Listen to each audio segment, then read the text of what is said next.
Kapag nagsimula ang infarction ng utak sa loob lamang ng 3 minuto ay nagsisimulang mamatay ang maselula ng utak. Malinaw pa ang isip ngunit ang katawan ay hindi na sumusunod sa anumang utos. Marami kang gustong sabihin ngunit hindi mo maibuka ang bibig. Ito ay isang tunay na nakakatakot na sakit. Ngunit mayroon akong isang kwento ng paasa para sa inyo. Ang infarction ng utak ay isang nakakatakot na sakit ngunit sa katunayan maiwasan ito at sa napakasimpleng paraan pa. Kailangan lamang ninyong balitan ang isang boteng langis sa kusina ng inyong bahay.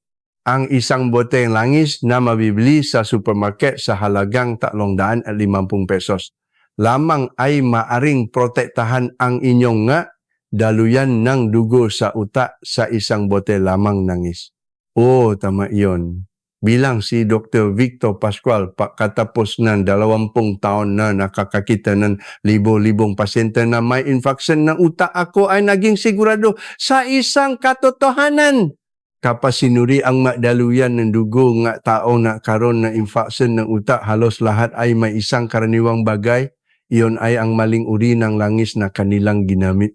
Dapat ninyong panorin ang video na ito hanggang sa dulo dahil ang langis na nasa kusina ninyo ngayon ay maaring unti-unting nakakabara sa inyong daluyan ng dugo sa utak. Alamin natin kung aling langis ang mapanganib, aling langis ang dapat palitan at bakit posible ito sa 350 pesos lamang.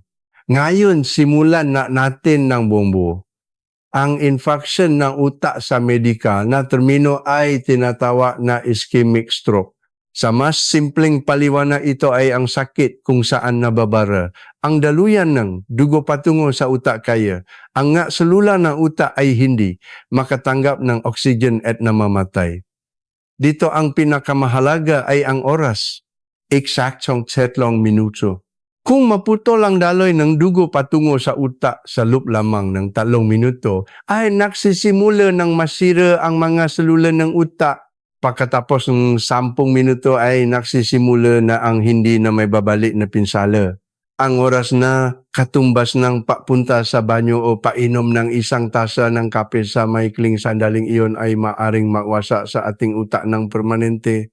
Ang pasyenteng 65 taong gulang na nakilala ko sa operating room ay nagkaroon ng panghihina sa mga braso at binti sa umaga ngunit iniisip niyang magiging maayos kung magpapahinga lamang.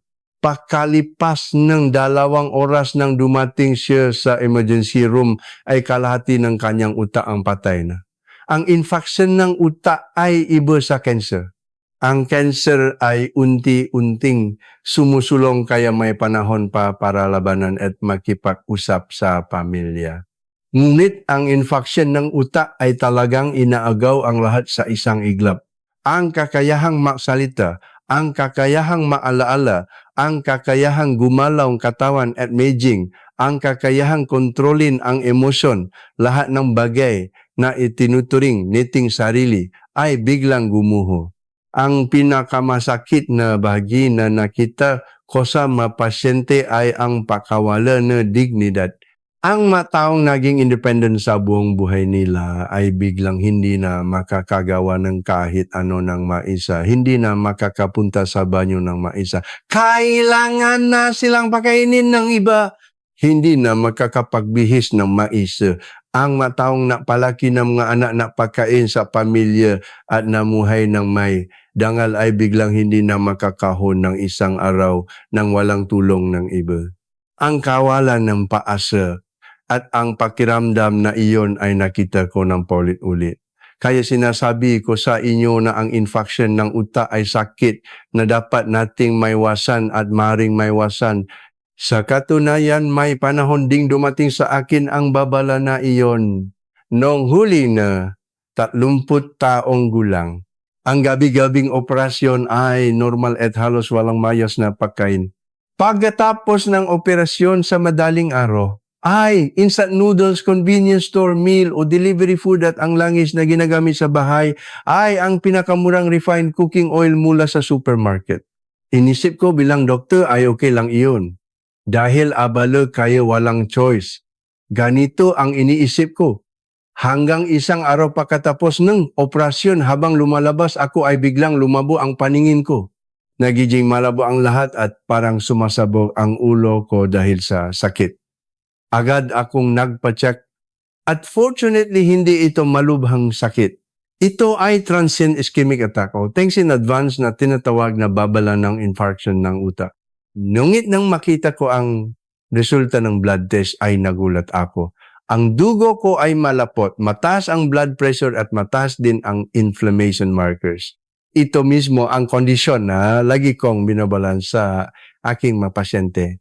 Sabi na aking kapwa-doktor sa kanitong estado ka na ilang taon pa lang, ay makakaroon ka na malubang problema. Nang gabing iyon ay tiningnan ko ang aking diet at napagtanto ko na ang ugat ng problema ay ang langgis na ginagamit ko araw-araw. Ang murang refined cooking oil na nasa lahat ng kusina ay unti-unting sumisira sa aking madaluyan ng dugo. Sa paprito, sa stir-fry at maging sa salad dressing ay ginagamit ang langis na iyon. Sa sandaling iyon ay napatanto ko na ang pinakamapanganib na iniisip ay ang akala na okay lang sa akin iyon. Ako ay doktor. Araw-araw ay nakikita ko ang mga pasyente, ngunit ang nangyayari sa sarili kong katawan ay nilalampas ko, marahil kayo rin ay iniisip iyon. Ako pa naman ay okay ba? Wala namang sintomas kay malso ako. Ngunit ang infection ng utak ay kapag lumabas na ang sintomas ay huli na. Kahit sa sandaling ito ay maaring may tahimik na pagbabago na nangyayari sa inyong madaluyan ng dugo. Bakit kaya biglang tumataas ang kaso ng infection ng utak ngayon nung nakaraan ng mas karaniwan ay ang hemorrhagic stroke dahil sa mataas na blood pressure na pumuputok sa daluyan. Ngunit ngayon ay iba na. Ang ischemic stroke dahil sa pakbara ng daluyan ay mas marami nang nangyayari.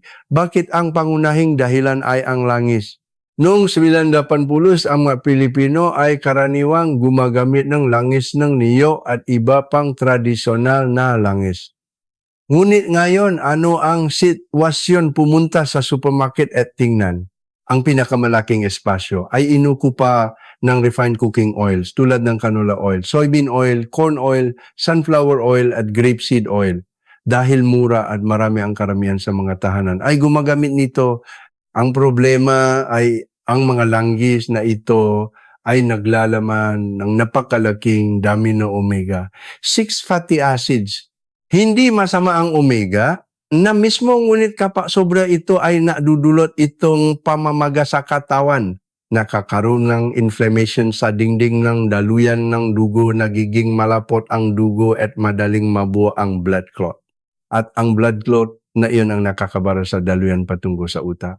Dagdag pa rito ang mga pritong pagkain, processed foods at fast food ay lahat ay ginagawa gamit ang refined cooking oils. Isang piraso ng fried chicken, isang pack ng french fries, isang pack ng instant noodles, lahat ay ginawa gamit ang langgis na iyon. Hindi natin namamalayan na araw-araw ay kumakain tayo ng 10-10 gramo ng omega-6. Kung ikukumpara sa 20 taon na ang nakalipas ay halos 10 ulit na ang dami ang resulta, chronic inflammation. Ang buong katawan, lalo na ang mga daluyan ng dugo, ay patuloy na nasa estado ng pamamaga.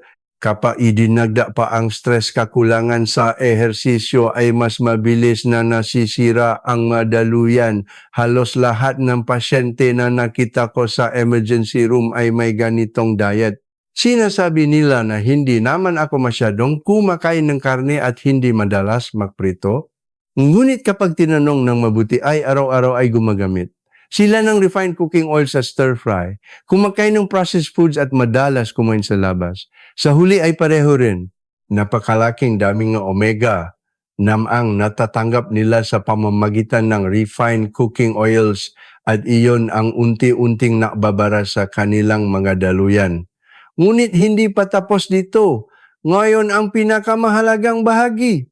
Ano ang dapat nating palitan pagkatapos ng babala? Na iyon noong huli ng 30 taong gulang ang una kong ginawa ay itapon ang lahat ng refined cooking oil sa bahay. at pinalitan ko ito ng 2 uri lamang ng langis, extra virgin olive oil at langis ng perila. Napasya akong gamitin lamang ang 2 ito. Sa una ay naalinlangan ako. Sa isang bote lang ng isba talaga mababago ang lahat, ngunit pagkatapos ng 3 buwan nang ulitin ko ang blood test ay nagulat ako. Naging malinaw ang dating malapot na dugo. Bumaba ang inflammation markers at normal na ang blood pressure. Sa panahong iyon ay naging sigurado ako na ang papapalit ng isang uri ng langis ay tunay na makakapaglitas ng mga daluyan ng dugo. Una, ang olive oil. Naglalaman itong ng oleic acid na direktang nababawas ng inflammation sa dingding ng daluyan ng dugo. Binababa nito ang masamang LDL cholesterol at pinatataas ang mabuting HDL cholesterol. Ang pinakamalaga ay pinipigilan nito ang pagbuong blood clot. Ang direktang saning infarction ng utak ay ang blood clot at pinipigilan ito ng olive oil. May malaking paaral sa France na sumubaybay sa 7,500 matatanda na 65 taong gulang pataas sa loob na 6 na taon. Ano ang resulta? Ang grupo na regular na gumagamit ng olive oil ay may 41% mas mababa ang panganib ng stroke kumpara sa grupo na hindi gumagamit, 41%. Halos kalahati na ang pagbaba sa pagpapalit lamang ng isang uring langis. Ngunit may mahalagang bagay dito. Hindi lahat ng olive oil ay mabisa. Dapat ito ay extra virgin olive oil ang nakasulat sa label. Ang ordinaryong olive oil o pure olive oil ay dumaan sa refining process kaya maraming mabuting sangkap ang nasira. Ang extra virgin lamang ang direktang piniga mula sa olives kaya buo pa ang oleic acid at antioxidants. Kahit medyo mahal ay dapat, extra virgin ang bilhin. Ngunit sa supermarket ay maraming extra virgin dahil kapag nalantad sa liwanag ay madaling masira ang olive oil kaya ang mabuting produkto ay gumagamit ng madilim na bote. Pangalawa, tingnan ang pinakmulan. Ang mula sa Italy, Spain o Greece ay pinakamainam. Mas mabuti kung may single origin label. Pangatlo, tingnan ang harvest date o taon ng pag-ani. Kung nakasulat ito ay sariwa ang produkto. Pangapat, tingnan ang presyo. Dapat magduda sa masyadong mura. Para sa 250 ml ay dapat hindi bababa sa 400 pesos. Ang 500 o 600 pesos na may label na extra virgin ay mahirap paniwalaan. Ang tunay na olive oil ay mahirap gawin at mataas ang halaga kaya hindi ito maaring mura. Sa 4 na bagay na ito, lamang maiwasan ninyo ang peke at makakapili ng tunay na mabuting olive oil. Paano ito kainin? Sasabihin ko ang ginagawa ko araw-araw. Sa umaga, sa walang laman na tiyan ay naglalagay. Akong isang kutsara ng extra virgin olive oil sa isang tasa ng plain yogurt. Sa una ay maaring kakaiba ngunit kapag nasanay na ay masarap at malinamnam ito. Subukan ninyo ang tofu na may olive oil at kaunting asin sa halip na toyo. Sa salad ay olive oil at lemon juice lamang sa halip na dressing. Isang kutsara lamang bawat araw. Iyon lamang ang kailangan sundin. Ngunit may mahalagang paalala, hindi dapat painitin ang olive oil.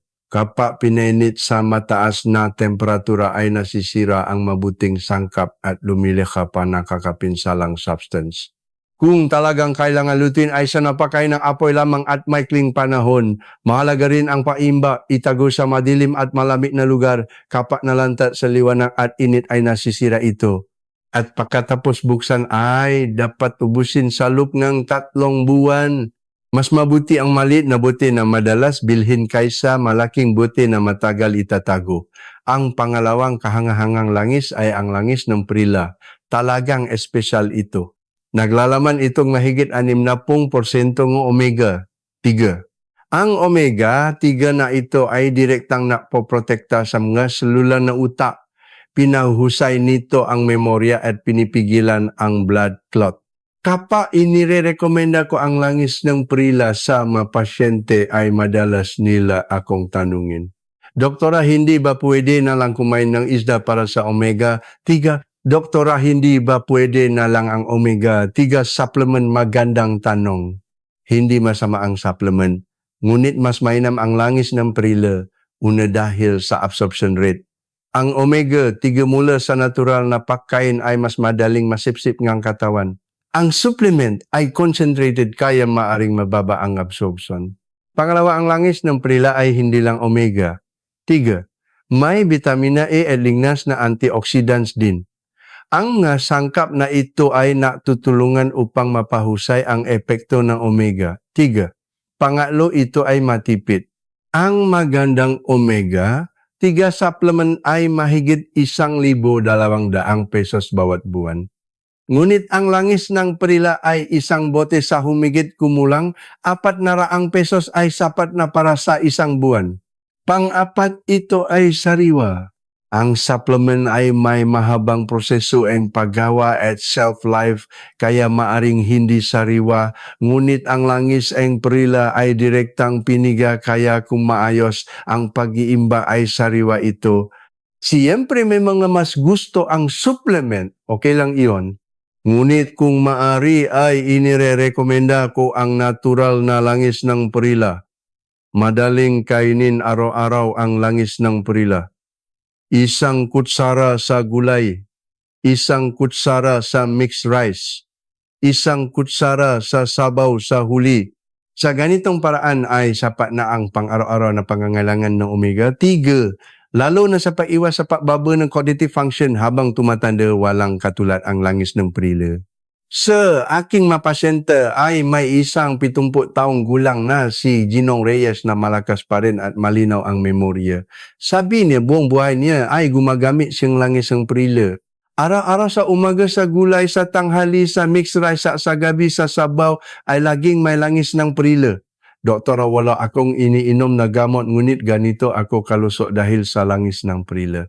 Gayon ang sinabi niya. Ngunit may mga dapat ingatan sa langis ng prila. Mas maingat pa kayo sa olive oil.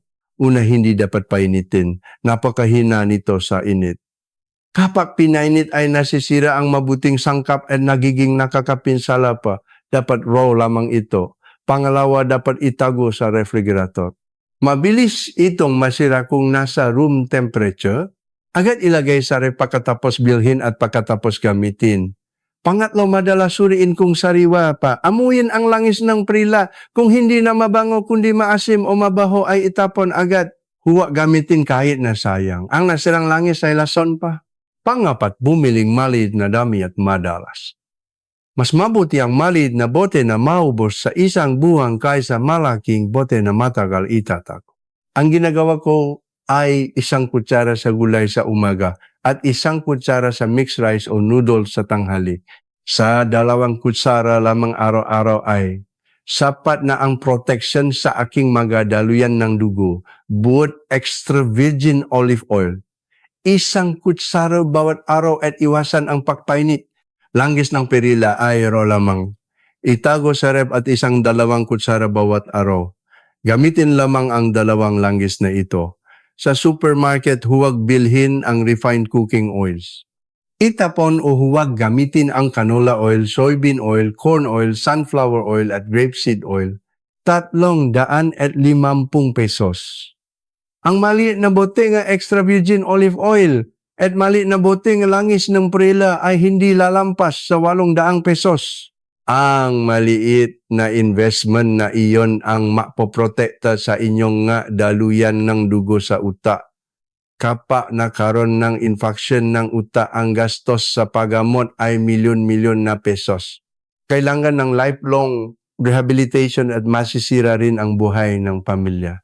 Ngunit sa pagpapalit lamang ng isang langis ngayon ay maiwasan ang lahat ng iyon. Ngunit may mas mahalaga pa sa paggamit ng mabuting langis, ang pagputol sa masamang langis. Ang 3 uring langis na sasabihin ko ngayon ay dapat alisin sa inyong bahay. Una, ang margarine shortening at processed fat.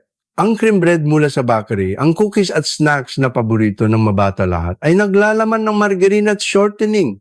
Naglalaman ito ang trans fats. Pinatataas nito ang masamang kolesterol at binababa ang mabuti.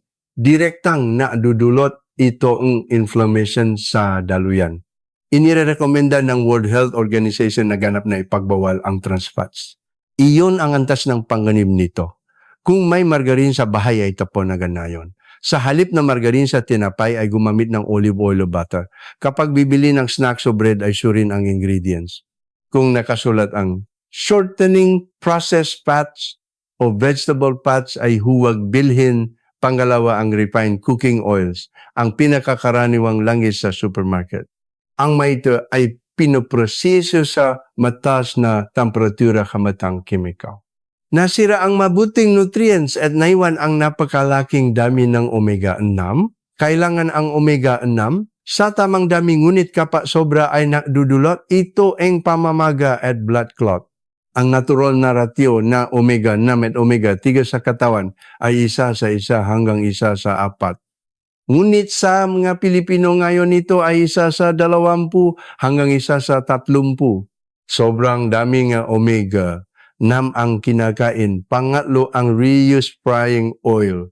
May mga nakprito sa bahay at muling ginagamit ang langis dahil sayang huwak. Kapag nalantat sa mataas na init ay nabubuo ang toxic oxides. Kapag muling pinainit ay lalakas pa ang toxicity, lalo na sa labas. Huwag kainin ang fried food mula sa tindahan na gumagamit ng itim na langis. Malamang na paulit-ulit nang ginamit iyon. Sa pagtitipid sa isang piraso ng fried chicken ay mas malaking kapamakan ang darating mamaya. But itapon ang margarine at shortening. Itapon ang refined cooking oils. Huwag gamitin ang reused frying oil. Sa paputo lamang sa tatlong ito ay magiging mas malusok na ang inyong madaluyan ng dugo. Ngunit may manatatanong na doktora, hindi ba dapat iwasan na lahat ang pagkain sa labas? Hindi naman kailangang ganap na iwasan. Ngunit sa kaunting pag-ingat ay mababawasan ang pinsala.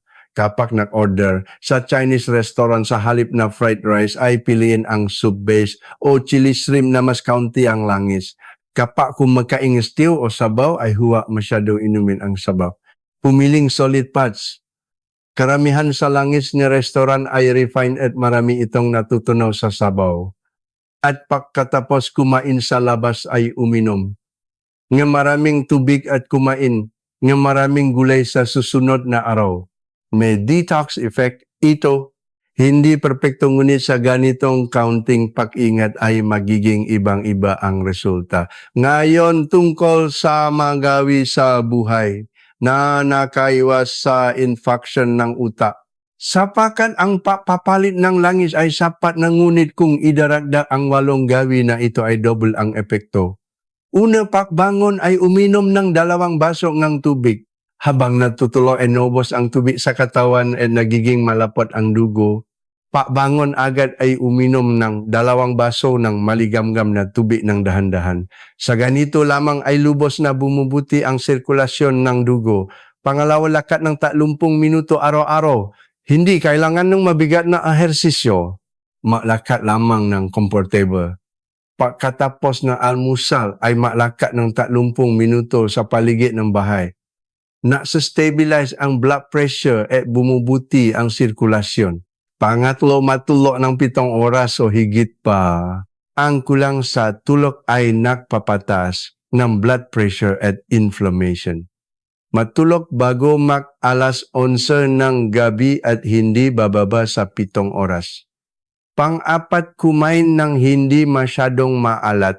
Ang asin ay direktang naupapatas na blood pressure. Sa sabaw ay solid fats lamang at sa stew ay kaunti ang sabaw.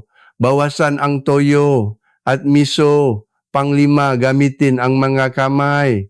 Pagsulat, pagniniting, pagguhit. Ang mga aktibidad na gumagamit ng kamay ay nagpapasigla sa utak.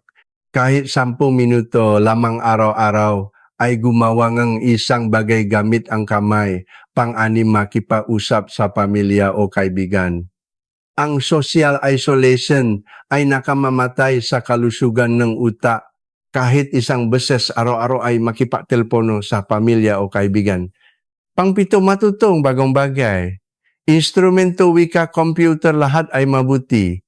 Walang katulad ang pag-aral ng bago upang mapanatiling bata ang utak. Pangwalo, ang 478 breathing method. Uminga ng 4 na segundo sa ilong gihawakan ng 7 segundo at ilabas ng 8 segundo sa bibig. Gawin ito ni Jeta 3 beses araw-araw sa lubi ni 5 minuto at magsa-stabilize ang blood pressure.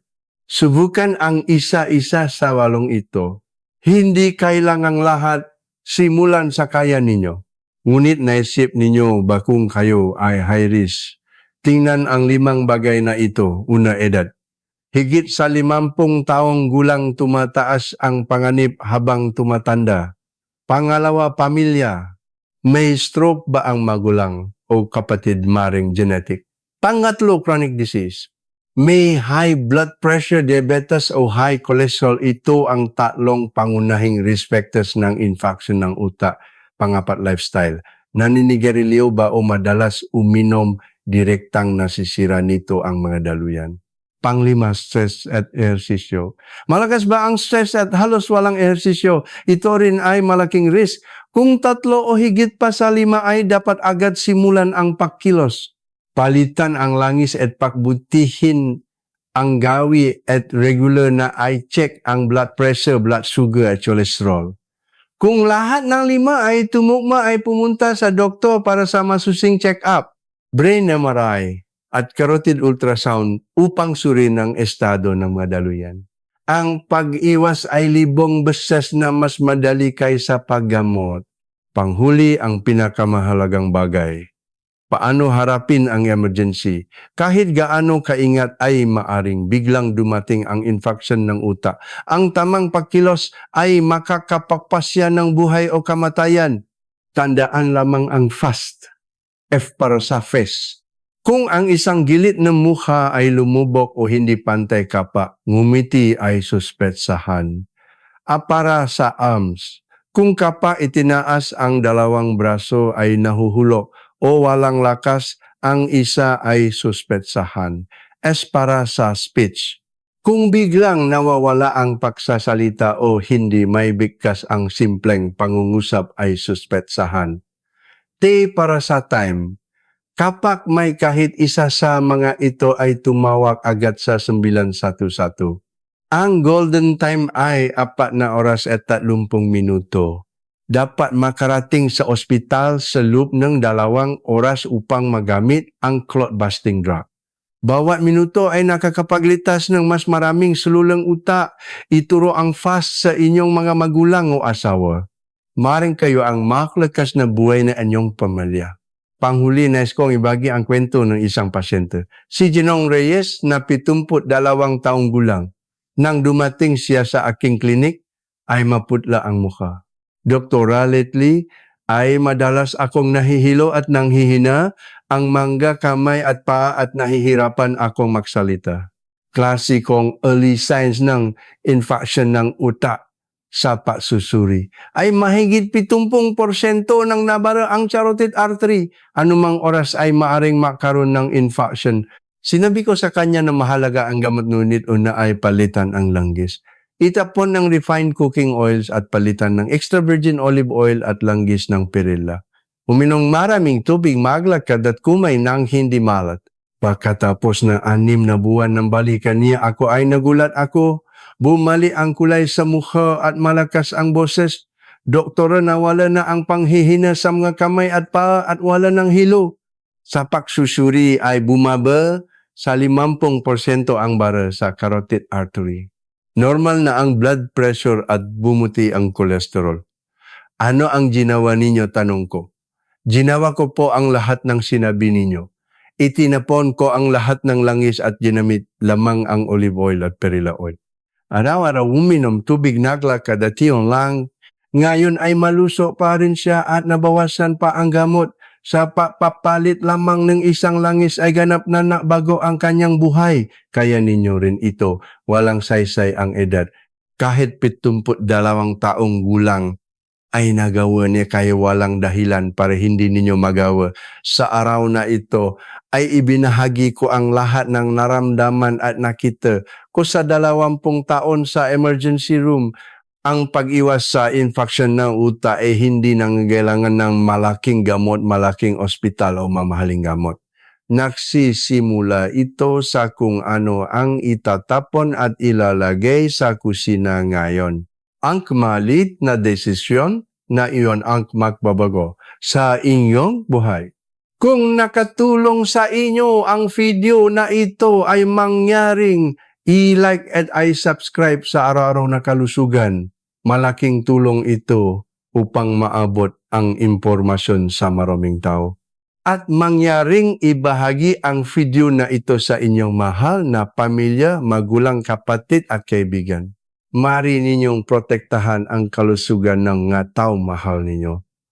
Taos puso kong hinihiling na ang natitirang buhay ninyo ay puno ng kalusugan, kaligayahan at oras na kasama ang maminamahal.